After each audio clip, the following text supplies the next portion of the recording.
Hi అండి. ముందు వీడియోలో ప్రిన్స్ కట్ బ్లౌజు బ్యాక్ హుక్స్లు వచ్చే విధంగా ఎలా కట్ చేయాలో మీకు వీడియో అయితే పెట్టాను కదండి. ఇప్పుడైతే మనము స్టిచ్చింగ్ ఏ విధంగా చేయాలో ఈ వీడియోలో చెప్తానండి. మనకి బ్యాక్ ఓపెన్ కాబట్టి బ్యాక్ పార్ట్ ఈ విధంగా 2 పార్ట్స్ కింద అయితే విడిపోయి ఉంటుంది. మనమైతే దీన్ని దేనికి దానికి సపరేట్గా లైనింగ్ అయితే జాయింట్ చేసుకుని చుట్టూ ఉన్న ఎక్స్ట్రా క్లాత్ని అయితే కట్ చేసుకోవాలండి. మీకు ఈ బ్లౌజ్ కటింగ్ కనుక కావాలంటే లింక్ అయితే కామెంట్లో పెట్టానండి. మీకు ఆ వీడియో కావాలంటే ఆ లింక్ క్లిక్ చేస్తే మీకు దీనికి సంబంధించిన కటింగ్ వీడియో కూడా వస్తుందండి. చూసారు కదా, లైనింగ్ అయితే జాయింట్ చేసుకుని చుట్టూ క్లాత్ కట్ చేసేసుకున్నాను. తర్వాత మరొక పార్ట్ మనం కట్ చేసేటప్పుడు ఉక్సులు పట్టి తాళ్ళు పట్టి ఎదురెదురుగా వచ్చే విధంగా చూసుకుని అప్పుడు లైనింగ్ అయితే జాయింట్ చేసుకుంటే మనకి తేడా రాకుండా వస్తుందండి. ఈ విధంగా 2 పార్ట్స్ని కూడా మనము లైనింగ్ జాయింట్ చేసుకున్నాక అయితే ఉక్సులు పట్టి తాళ్ళు పట్టి స్టిచ్చింగ్ చేసుకోవాలి. మనకి బ్యాక్ ఉక్సులు వచ్చినప్పుడు ఉక్సులు పట్టి తాళ్ళు పట్టి స్టిచ్చింగ్ చేయడానికి బ్లౌజ్ పీస్లో క్లాత్ని మాత్రమే ఉపయోగించాలి. లైనింగ్ అయితే నాకు క్లాత్ సరిపోక తాళ్ళు పట్టీకి అయితే బ్లౌజ్ పీస్ని ఉపయోగించాను. ఉక్సులు పట్టీకి అయితే లైనింగ్ పీస్ని ఉపయోగిస్తున్నానండి. అంటే ఉక్సులు పట్టి మనము లోపల వైపుకి మడత పెట్టేసుకుంటాం కాబట్టి ఈ విధంగా స్టిచ్చింగ్ చేసుకున్నాను. ఉక్సులు పట్టి తాళ్ళు పట్టి స్టిచ్చింగ్ చేసుకున్నాక మనము ఎదురుగా పెట్టుకుని హెచ్చు తగ్గులు ఏమైనా వస్తే ఈ విధంగా కట్ చేసేసుకోవచ్చు. అదేవిధంగా మనము కింద వైపు కూడా హెచ్చు తగ్గులు వస్తే కట్ చేసేసుకోవాలండి. ఈ విధంగా కట్ చేసుకున్న తర్వాత మనము నడుము పట్టీకి అయితే ముక్క అయితే జాయింట్ చేసుకోవాలి. నడుము పట్టీకి వచ్చేసి 1.5 ఇంచెస్ వెడల్పుతో అయితే ఒక పీస్ని తీసుకుని ఈ విధంగా జాయింట్ చేసుకున్నాను. మనం ఉక్సులు పట్టీ వైపు 1/2 ఇంచ్ ఎక్స్ట్రా వదులుకోవాలండి ఈ పీస్కి. తర్వాత మనం జాయింట్ చేసుకున్న పీస్కి పైన వైపు ఇలాగ ఇంకొక కుట్టు వేసుకోవాలి. మనం 1/2 ఇంచ్ ఎక్స్ట్రా వదులుకున్నాం కదా, దాన్ని అయితే ఈ విధంగా మడత పెట్టి ఒక కుట్టు అయితే వేసుకుని చివరి వైపును కూడా మడత పెట్టి ఇంకో కుట్టు వేసుకోవాలండి. ఇదైతే మనకి చేతి పని కోసం ఉపయోగపడుతుందన్నమాట. మీకు బ్లౌజ్ కటింగ్లో కానీ స్టిచ్చింగ్లో కానీ డౌట్స్ ఏమైనా ఉంటే కామెంట్ బాక్స్లో పెట్టండి, తప్పకుండా రిప్లై ఇస్తాను. అలాగే మనము ఇంకొక పార్ట్కి కూడా ఈ నడుము పట్టి అతికేటప్పుడు హెచ్చు తగ్గులు ఏమైనా ఉన్నాయి లేదా అని చూసుకోవాలి. అంటే మీరు నడుము పట్టి ఒక పార్ట్కి లోపల వైపుకి ఒక పార్ట్కి చివరి వైపు అతికితే హెచ్చు తగ్గులు వస్తాయన్నమాట. అది ఏ లెంత్తో అతికేమో ఇటు సైడ్ నడుము పట్టిని కూడా అదే లెంత్తో అతుక్కోవాల్సి ఉంటుంది. తర్వాత ఈ విధంగా నడుము పట్టి అయితే స్టిచ్చింగ్ చేసుకున్నాక మనం మార్కింగ్ చేసుకున్న ప్రకారము బ్యాక్ డాట్ని కూడా స్టిచ్చింగ్ చేసుకోవాలండి. ఈ బ్యాక్ డాట్ స్టిచ్చింగ్ చేసేటప్పుడు మనం లోడింగ్ చేసుకోవాలి స్టార్టింగ్లోని. చూసారు కదా, ఈ విధంగా ఒకవైపు అయితే నేను డాట్ స్టిచ్చింగ్ చేసుకున్నాను, మరొక వైపు కూడా డాట్ స్టిచ్చింగ్ చేసుకుంటాను. మనకి మార్కింగ్ చేసేటప్పుడు మరొక వైపు డాట్ మార్కింగ్ పడదు కదంటే, అటువంటిప్పుడు షోల్డర్కి మధ్యకి ఈ విధంగా మడత పెట్టేసుకుని మనం ఆల్రెడీ స్టిచ్చింగ్ చేసుకున్న దాంతో పొడవు చూసుకుని స్టిచ్చింగ్ వేసేసుకోవచ్చు. మీరు కనుక ఇదే కొలతల్ని 31, 32 సైజు వాళ్ళు కూడా ఉపయోగించి బ్లౌజ్ కట్ చేసి స్టిచ్చింగ్ చేస్తారంటే కష్టంగా నప్పుతుందండి. మనం చిన్న చిన్న టిప్స్ పాటించి ఈ విధంగా ఉక్సులు పట్టి తాళ్ళు పట్టి నడుము పట్టి అతుక్కున్నామంటే చూసారు కదా, ఎక్కడ హెచ్చు తగ్గులు లేకుండా కరెక్ట్గా వస్తుందండి. అలాగే మనకి హ్యాండ్స్కి కటింగ్ చేసినప్పుడు చిన్న చిన్న అతుకులు అయితే వచ్చాయి. వాటిని అయితే ఈ విధంగా జాయింట్ చేసుకున్నాను. మనం వీటిని పైన హ్యాండ్కి పైన వైపు అతకాల, అడిగిన ఉన్న హ్యాండ్కి అడుగు వైపు అతకాల. అంటే కుట్లు 2 కూడా ఎదురెదురుగా వచ్చేలాగా లోపల వైపు వెళ్ళిపోవాలన్నమాట కుట్లు. ఆ విధంగా జాయింట్ చేసుకోవాలి. అదేవిధంగా బ్లౌజ్ పీస్కి కూడా మనకి అతుకులు వచ్చాయండి, అవి కూడా నేను జాయింట్ చేసేసుకున్నాను. తర్వాత మనము లైనింగ్ని అయితే తీసుకుని బ్లౌజ్ పీస్కి జాయింట్ చేయాలండి. నాకు కట్ట వర్క్ అయితే వచ్చింది కాబట్టి తిరగవేసుకుంటలేదు. పైన వైపు కల్లా ఈ విధంగా మడత పెట్టి అయితే స్టిచ్చింగ్ వేసేస్తున్నాను. మీకు అంచు వచ్చిన పైపింగ్ వేసుకోవాలన్నా సరే కింద వైపు కల్లా బ్లౌజ్ పీస్ని పెట్టుకుని జాయింట్ చేసుకోవచ్చు. ఇది కట్ట వర్క్ ఉంది కాబట్టి నేను ఈ విధంగా మడత పెట్టి అయితే కుట్టి వేసేసుకుంటున్నానండి. ఇంకా కిందకల్లా లైనింగ్ పెడదామంటే ఇది స్టోన్స్ వర్క్ అన్నమాట. మనకి మిషన్ కుట్టు పడదు కాబట్టి నేను కొంచెం పైన వైపు కల్లా లైనింగ్ని అయితే ఈ విధంగా మడత పెట్టి స్టిచ్చింగ్ అయితే వేసుకుంటున్నాను. మనం లైనింగ్ని ఈ విధంగా బ్లౌజ్ పీస్ మీద వేసినప్పుడు లైనింగ్కి వచ్చిన అతుకు అంటే కుట్లు మనకు అడుగు వైపుకి వెళ్ళిపోయేలాగా పెట్టుకుని అయితే జాయింట్ చేసుకోవాలి. ఈ విధంగా జాయింట్ చేసుకున్నాక పైన వైపు కూడా కుట్టు వేసేసుకోవాలండి.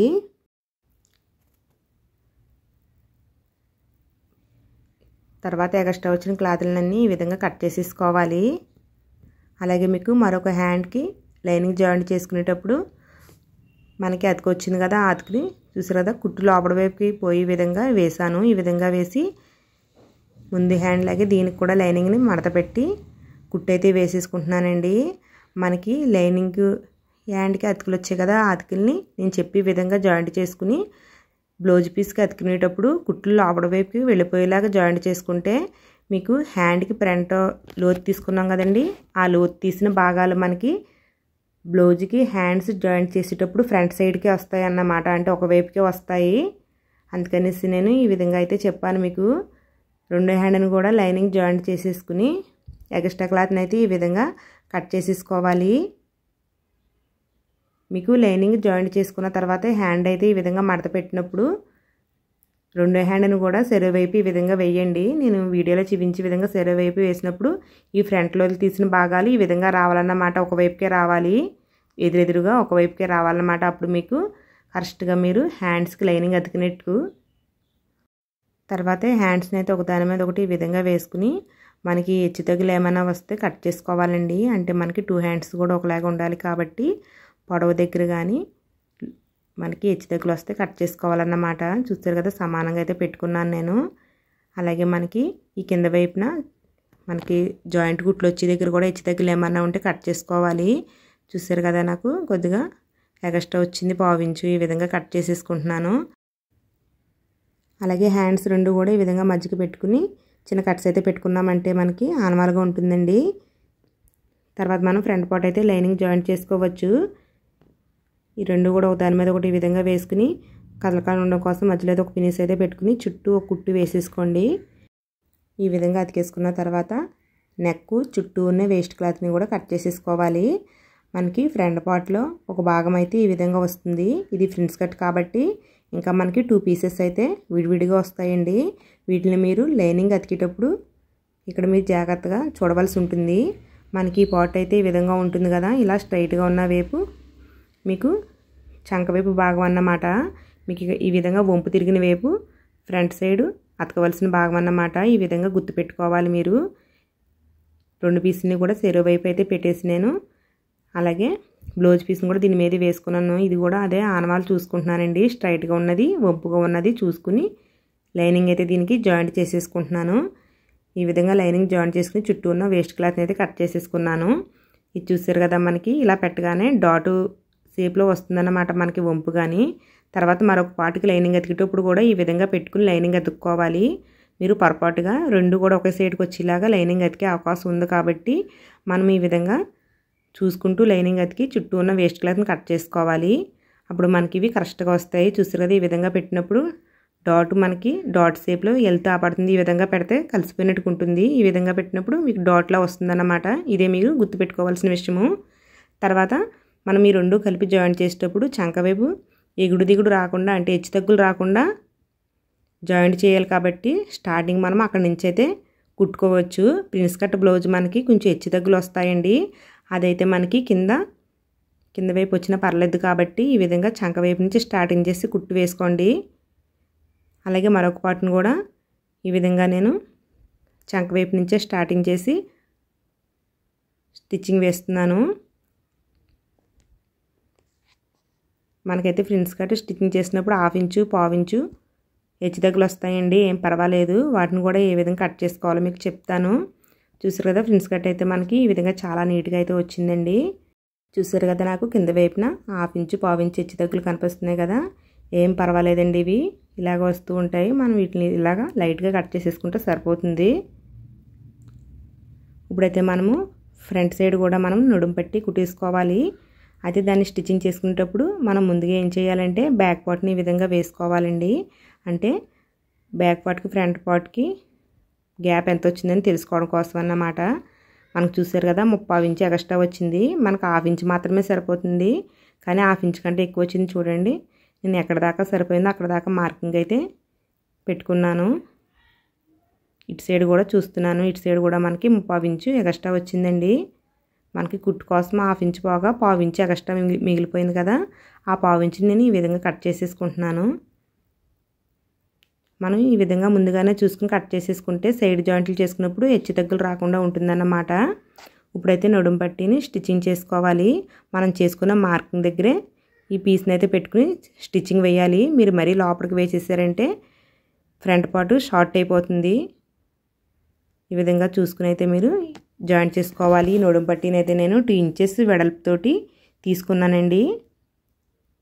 అలాగే మధ్య వైపున మనము చిన్న కట్స్ పెట్టుకున్నామంటే మనకి షేప్ బాగా తిరుగుతుంది.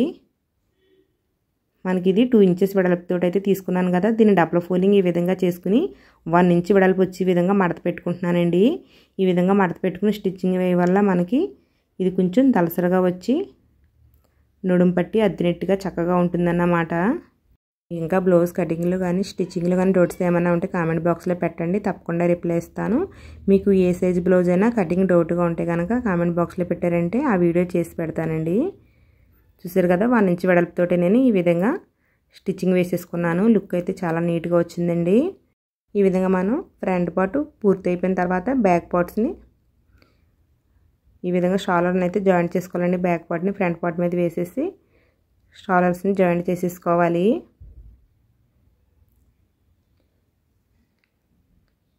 ఈ విధంగా షాలర్స్ని జాయింట్ చేసుకున్నాక నెక్ అయితే నేను పైపింగ్ వేసుకుంటున్నాను. పైపింగ్ కోసం అయితే నేను సారీ కలర్ పీస్ని అయితే తీసుకున్నానండి. క్రాస్ ముక్కలు తీసుకుని ఈ విధంగా రెడీ చేసుకున్నాను.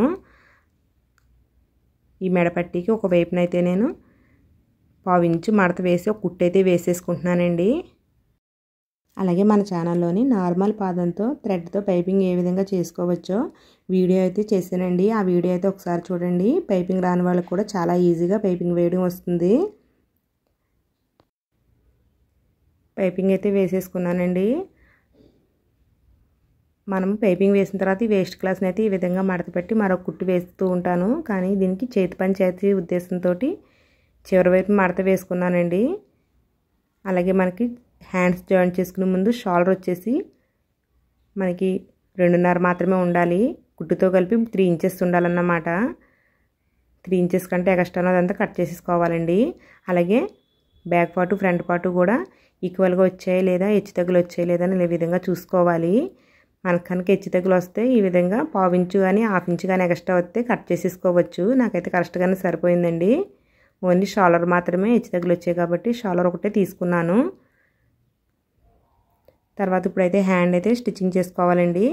మనకి హ్యాండ్కి ఫ్రంట్ లోతు తీసుకున్నాం కదా, ఆ లోతు వచ్చిన వైపు ఫ్రంట్ సైడ్ వచ్చే విధంగా వేసుకుని ఈ విధంగా హ్యాండ్స్ని అయితే జాయింట్ చేసుకోవాలి.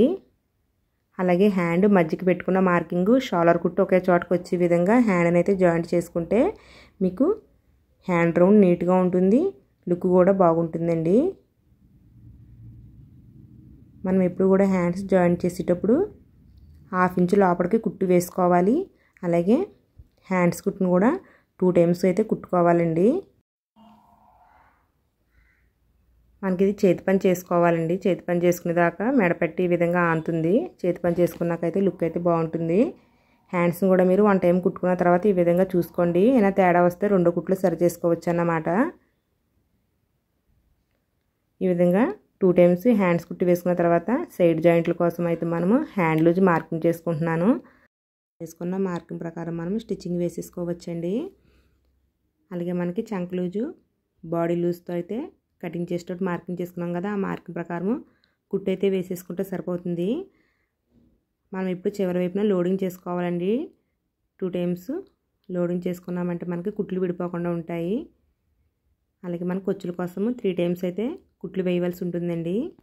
ఈ విధంగా 3 టైమ్స్ కుట్లు వేసుకున్న తర్వాత మీకు హెచ్చు తగ్గులు ఏమైనా వస్తే ఇలా కట్ చేసేసుకోవాలి.